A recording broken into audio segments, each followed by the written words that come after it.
코로나 사태 새초부터 시작해서 지금까지 사실은 더해지는 그런 상황 가운데 우리가 던져져 있습니다. 그만큼 이 코로나19 사태는 강력하고 엄청난 영향력을 인류 가운데, 우리 대한민국 가운데, 우리 교회 가운데, 우리 개개인 가운데 영향을 미쳤습니다. 긍정적일지 부정적일지 나중에 역사가 또 해석을 하겠지만, 그런데 당하고 있는 우리들은 너무 힘들어요. 이게 합력해서 복이 되고 은혜가 나중에 분명히 되겠지만, 지금 눌려있는 우리들은 죽을 것 같고, 송년 예배를 이렇게 드리고 있는 텅 빈 이 모습을 보노라면 참 아픔을 금할 길이 없습니다. 교회뿐이겠습니까? 경제 상황, 어르신들이 그러시더라고요. 자꾸 젊은이들에게 돈을 주면 안 되는데, 이거 버릇되는데, 경쟁력 약화되는데, 애들이 이거 다 식어지는데, 어른들이야 용돈 줘도 인생 다 산 우리들 도움이 되겠으나 젊은이들 이렇게 하면 이거 버릇되고 일 안 하려고 그러고 이러는데, 이런 안타까운 심정을 바라보면서 재난지원금이 뿌려지고 그럴 수밖에 없는 참 이 희한한 상태, 경제는 무너지고 지표는 괜찮다 하지만 지금 우리들이 느끼는, 피부로 느끼는 이 경제적 아픔은 사실 다 공개되고 알려지지 않아서 그렇지, 얼마나 많은 사람들이 지금 죽어갈지, 얼마나 많은 분들이 자살을 하고 있을지, 얼마나 많은 분들이 신음하며 고통하고 있을지 참 헤아리기가 너무도 힘든 그런 때입니다. 다들 어디 한번 나가려고 그래도 마음 졸이면서 불안해하면서 그러고 있는 이런 때이기 때문에 다 위축되고 퇴보되고, 제가 얼마 전에도 말씀드렸습니다. 한국교회가 얼마나 많이 감소를 했는지 올해. 그러한 것들, 그러한 와중에 돌아보니 마스크 쓰고 벗고, 코로나 몇 단계다 몇 단계다 이거 헤아리다 보니까 이게 어느 때 끝나나, 언제 이게 지나가나 했는데 휙 돌아보니 벌써 한 해가 다 가버렸어요. 우리 김 장로님이 좀 아까도 대표기도 하셨지만, 이 마당에 돌아보니 경제는 그렇다 치고 세상은 그렇다 치고, 우리는, 한국 교회는, 나는, 장로인 나는, 목사인 나는, 권사인 나는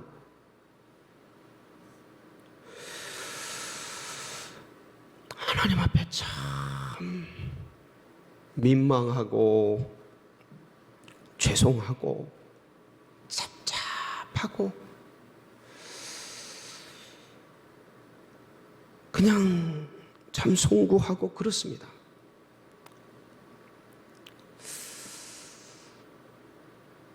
이럴 때 어떻게 해야 되나? 이때 우리 어디로 가야 하나?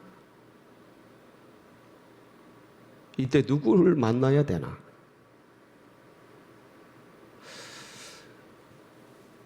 이런 상황에서 오늘 이 말씀은 우리에게 정말 위로가 되는 말씀입니다. 그래서 오늘 말씀을 통해서 내가 이때 어디로 가야 하는지, 우리가 이때 진짜 누굴 만나야 하는지, 내가 진짜 이때 뭘 던져야 하는지, 우리 함께 말씀을 통해 은혜 받는 시간 되시기를 축복합니다.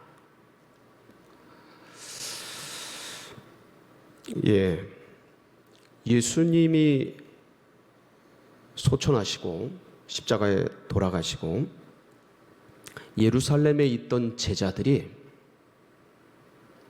갈릴리로 내려가게 됩니다.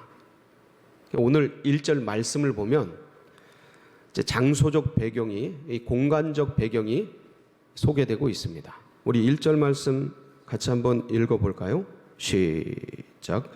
그 후에 예수께서 디베랴 호수에서 또 제자들에게 자기를 나타내셨으니 나타내신 일은 이러하니라. 여기 디베랴 호수가 나오지 않습니까? 갈릴리 호수의 이제 다른 말입니다.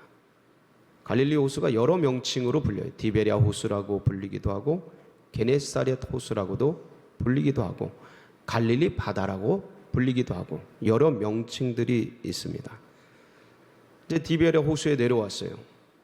갈릴리 바닷가로 내려오게 되었습니다. 그런데 혹자는 그런 얘기를 합니다. 제자들이 낙향을 하였다. 제자들이 예수님 돌아가신 이후에 할 게 없어서 하늘만 쳐다보다가 낙향을 해서 고향 이 갈릴리로 오게 되었다. 이렇게 얘기하시는 분들이 있습니다. 물론 틀린 말씀은 아닙니다. 틀린 말씀은 아닙니다. 그러나 그거보다 더 중요한 사실이 있습니다. 뭐냐면 예수님이 살아계실 때 예수님이 제자들에게 뭐라고 당부를 하시냐면 이번에 예루살렘에 올라가면 큰 일을 당할 텐데 십자가에 내가 죽을 텐데 내가 살아나면 갈릴리로 먼저 갈 거다. 그러니 너희들 어디로 내려와라? 갈릴리로 내려와라. 주님이 여러 차례 부탁을 하십니다.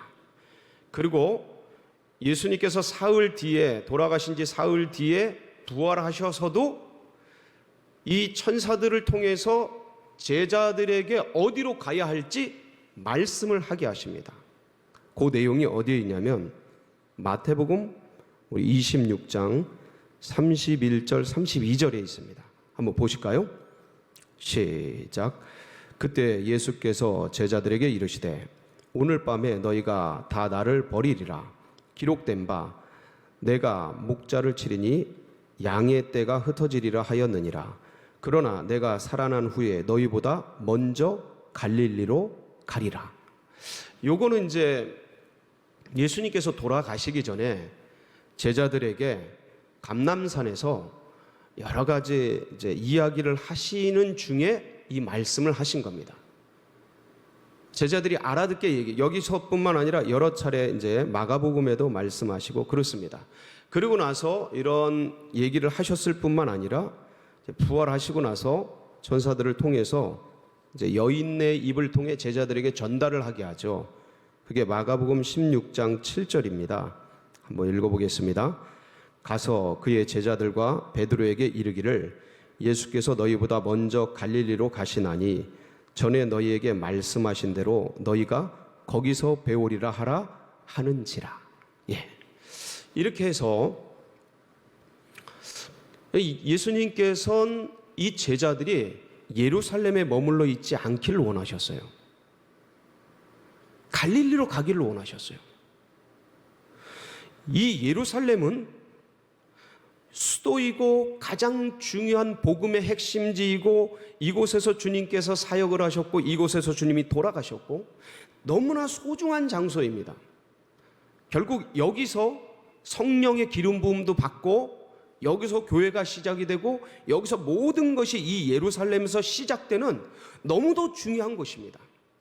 그때뿐만 아니라 지금까지도 이 예루살렘은 온 세계 크리스천들의 성지이고 성지 순례를 꼭 해야 되는 그러한 장소입니다. 너무나 중요한 것입니다. 그런데 이렇게 중요한 예루살렘을 떠나 주님께서는 왜 제자들에게 갈릴리로 내려가라고 하셨을까요?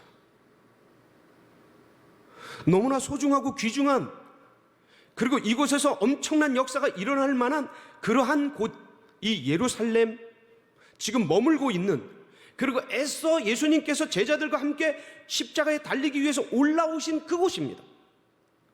주님은 감람산에서 겟세마네에서 왜 제자들에게 너희들이 오늘 밤 나를 3번 부인하리라.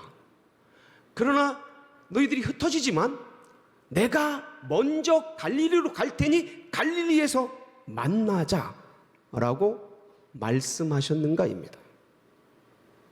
여기에는 깊은 뜻이 숨어져 있습니다.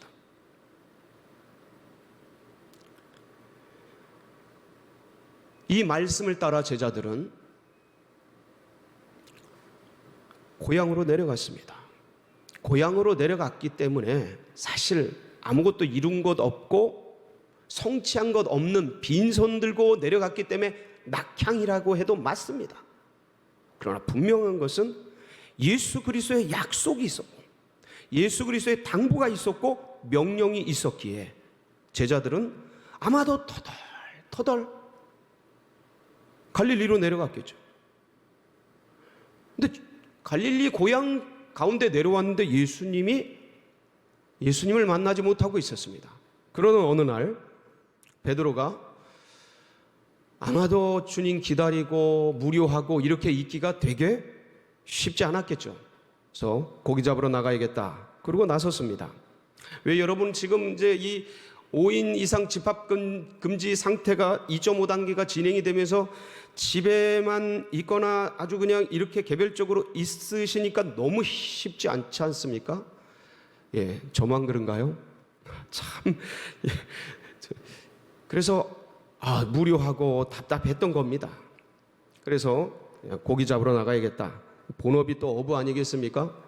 베드로가 고기를 잡으러 나간다 하니 옆에 있는 동료들도 같이 따라 나섰습니다. 그래서 7명의 친구들이 7명의 제자들이 갈릴리 바닷가로 나가서 고기를 잡게 되었습니다. 하루 종일 계속 고기를 잡았습니다. 안 잡혀요. 안 잡힙니다. 밤새도록 잡았습니다. 안 잡혀요. 안 잡힙니다. 이게 웬걸 아무리 내가 3년을 쉬었지만 그래도 왕년의 어부였고 이 갈릴리를 주름 잡던 제자들이 전부 어부 아니었습니까? 잘 나가던 어부들. 그런데 아무리 3년 좀 쉬었지만 내가 녹슬었나? 그럴 리가 없는데 던지고 던졌는데 아이고 빈손, 빈 그물, 빈 배. 벌써 동력이 터오릅니다. 아마도 저쪽 이 디베라를 감싸고 있는 산지 너머에 해가 떴겠죠. 그러면서 이 디베라 바닷가에 싹싹하고 수증기들이 올라가지 않았겠습니까? 이 새벽 안개들이 촥촥 일어나지 않았겠습니까? 그러면서 이제 동력이 떠오르니 고기 잡는 것은 다 했구나 하고 터덜 이제 배를 돌려 들어갈 찰나에 저쪽 호숫가 해변 근처에서 누군가가 말을 걸어옵니다. 누구십니까? 예수님이죠. 우리는 알죠. 근데 이 제자들은 안개가 꼈죠. 거리가 있죠. 그리고 이제 동이 터오르는 어둑어둑한 그런 상태이기 때문에 누군지, 그리고 설마 낙향하고 말씀 따라 어떤 면에서는 내려왔지만 그럼에도 불구하고 예수님이 다시 부활하셨다, 그분을 만나기도 하고 보기도 했지만 이게 마치 이렇게 환영을 만난 것 같고 이게 마지막 승천할 때도 의심하는 사람들이 있었을 정도예요. 여러분, 죽었다가 살아났다라는 게 믿어집니까? 그것도 사흘씩 된 그분, 자기 눈앞에서 돌아가신 그분, 그러니까 이게 믿어지지 않는 사실인데 이게 양가적인 그런 게 있는 거예요. 그 뵙기 때문에 살아나셨다라는 건 있지만 눈앞에 안 보이니까 또 이렇게 사라지는 그 희한한 상태 속에서 예수님이 저 멀리서 누군가가 외치는데 너희들에게 고기가 있느냐? 근데 이게 예수님의 음성으로 안 들리는 거예요. 예수님의 모습으로 보이질 않는 거예요. 누구신지를 모르겠는 거예요. 어떤 사람인지 지나가는 아마 과객이 안부차 묻는 질문이겠지. 이제 고기를 잡고 새벽녘에 다 들어오니까 인사차 나누는 그런 질문이겠지 하면서 대답을 합니다. 저희들에게 고기가 없습니다. 잡은 것이 없습니다. 빈손입니다. 빈배입니다. 그래서 주님께서 그렇다면 배 오른편에 그물을 내려봐라. 이 제자들이 이 말씀을 왜 따랐는지는 아무도 몰라요. 근데 가지고 있던 그물을 오른편에 던져봅니다. 배전에서 오른편에 던져봐요. 그랬더니 놀랍게도 몇 마리가 잡혀요? 엄청나게 잡히죠. 이게 모나미에 써있는 그 숫자 아닙니까? 예, 153마리, 153마리. 큰 것들만. 그러니까 그물이 찢어지지 않은 게 다행이다라 할 정도로 엄청나게 잡힙니다. 그때 바로 주님의 사랑하는 제자 막내 요한이 주님이시다. 대번에 알아챕니다. 대번에 알아차요. 그러니까 겉옷을 벗고 고기를 잡고 있던 이 베드로가 주님이시다라는 말을 확인한 순간 옆에 있는 겉옷을 입고 물속으로 뛰어듭니다. 역시 베드로가 상남자예요. 상남자. 확 뛰어들어서 주님께 가. 그리고 여러분이 그렇게 우리가 잘 알고 있는 식사하면서 네가 나를 사랑하느냐, 내 양을 쳐라. 이 내용들이 쭉 흘러나옵니다. 너무나 잘 알죠. 그렇다면 주님께서는 왜 제자들에게 갈릴리로 가라고 하셨을까요?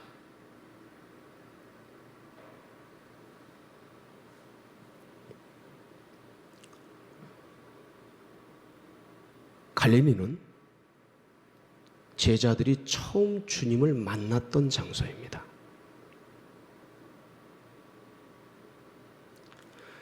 그래서 갈릴리에는 참 많은 사연들이 깔려져 있습니다. 처음 주님 만났던 그 기억들, 첫 사역을 했던 그 일들, 수많은 일들이 있어요. 거기서 부르심을 받았어요. 이 마치 데자뷰 같은 이 장소에서 부르심을 받았어요. 제자들이 거기서 주님께 헌신했어요. 두 배에 가득 찬, 누가복음 5장에 등장하는 깊은 곳에 그물을 내려서 두 배에 가득 찬 만선을 뒤로 하고 나는 죄인인 것을 깨닫고 영적인 세계를 알고 저분이 보통 분이 아니고 진짜 하나님, 진짜 메시아구나 라는 걸 깨닫고 부모를 버리고 자식을 버리고 아내를 버리고 두 배 가득한 만선을 버리고 주님을 따라 나섰습니다. 주님을 믿기 시작했던 거예요. 우리가 주님을 사명을 붙들고 달려갈 길을 달려가겠노라고 주님을 쫓아 나섰던 거예요. 3년간 3년 반간 주님을 향해 그 놀라운 역사를 경험하면서 위대한 일을 이룰 것이다라고 생각하면서 예루살렘까지 올라왔어요. 엄청난 일들을 기대하면서 올라왔어요.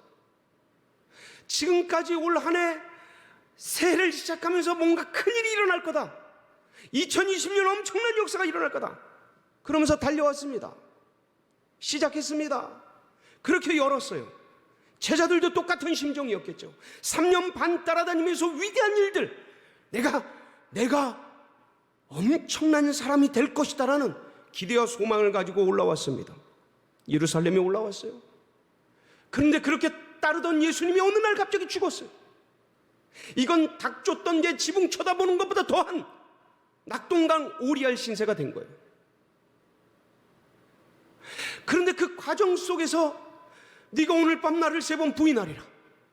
제자들이 모두가, 베드로뿐만 아니라 절대 그런 일 없습니다. 제가 죽을지언정 그러지 않겠습니다. 제자들 다 그런 고백을 했습니다. 그런데 막상 사건이 닥치니 벌거벗은 채 도망가고 혼이불을 벗은 채 도망가고 거절하고 부인하고 맹세하고 저주하면서 닭울음 소리에 통곡을 하면서 내가 왜 그랬던가 차라리 주님과 함께 죽었어야 되는데.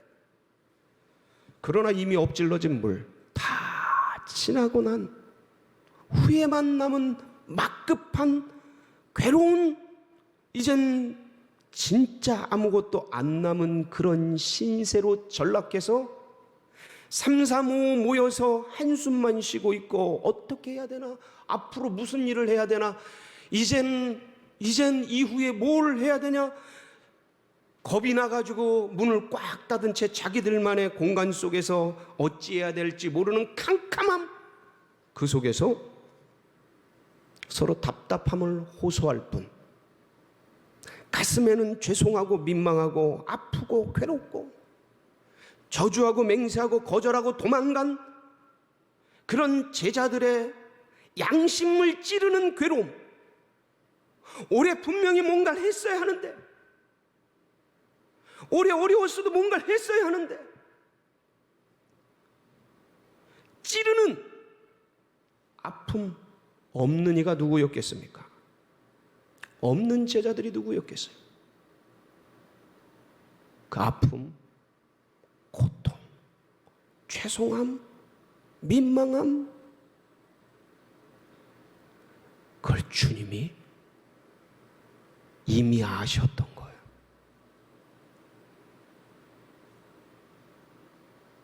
우리 주님이 그 마음을 먼저 아셨던 거예요. 죽어가면서도, 십자가에 달려가시면서도, 채찍에 맞아가면서도 내 제자들, 내 새끼들, 그 마음이 괴로울 텐데, 그 마음이 힘들 텐데, 큰 소리 쳤는데, 될 거라고 다 소리 냈는데,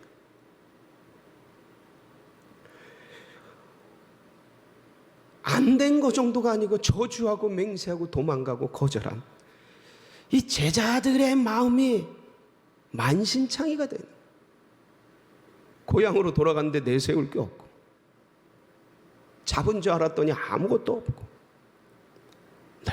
너무 죄송하고 민망한 그 마음을 주님이 미리 아셨던 거예요. 갈릴리로 가라. 거기서 위로해 주시는 거예요. 거기서 만져주시는 거예요. 거기서 회복시켜 주시는 거예요.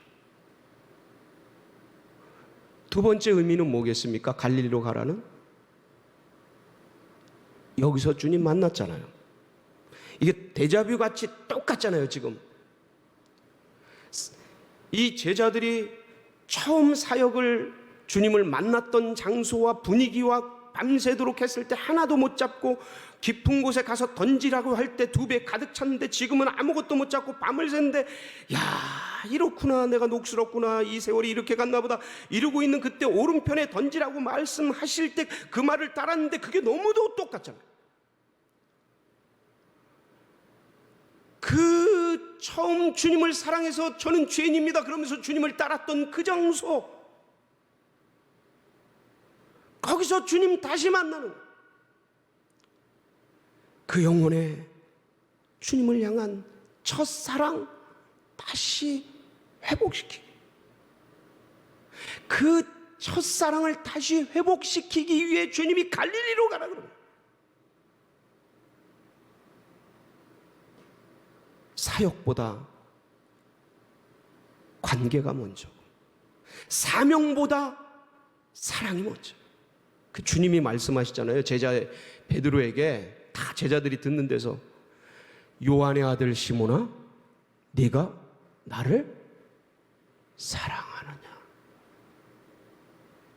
관계, 사랑, 첫사랑의 갈릴리.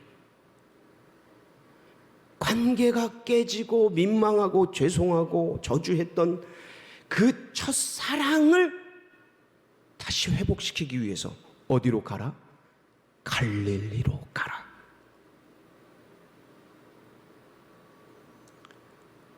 끝으로 세 번째는, 그래서 뭘 회복하라고 말씀하시는 거예요? 갈릴리에서 사명을 회복해라. 사랑하는 성도 여러분, 사실 우리 모습이 이 코로나19 2020년 마지막 송년 예배 자리에 선 우리의 모습이 너무 참 민망스럽고 그렇습니다. 마치 제자들보다는 덜 하겠지만, 그런데 그런 심정이 무슨 심정인지를 알겠는 거예요. 그러니까 이때 우리가 어디를 가야 할까? 갈릴리로 가자. 주님 처음 만났던 곳으로 가자. 주님 그 은혜의 목소리 들었던 곳으로 가자. 그리고 거기서 배 어디 편에 그물을 내리라고요? 오른편에 그물을 내리자. 오른편이 어디입니까? 예, 오른편이요, 맞는 곳이죠. 맞는 곳, 오른쪽, 오른편. 옳은, right란 뜻이 있고 옳다라는 의미들이 있어요.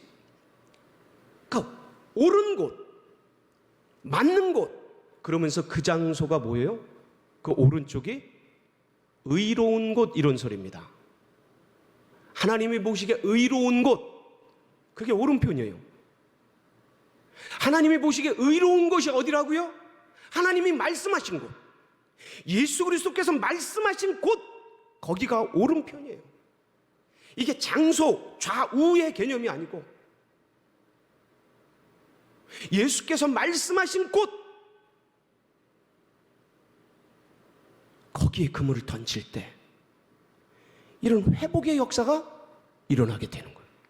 사랑하는 성도 여러분, 너나 할 것 없이 우리 지금 이렇게 이 자리에 이렇게 있습니다. 그러나 분명한 것은 주님께서 우리를 그냥 내버려두지 않으십니다. 갈릴리에서 만나자. 배 오른편에 그물을 내려라. 주님의 이 말씀 굳게 붙들고 2020년 이 마지막 송년 예배, 그리고 남은 때를 주님 안에서 승리하시기를 주의 이름으로 축원합니다.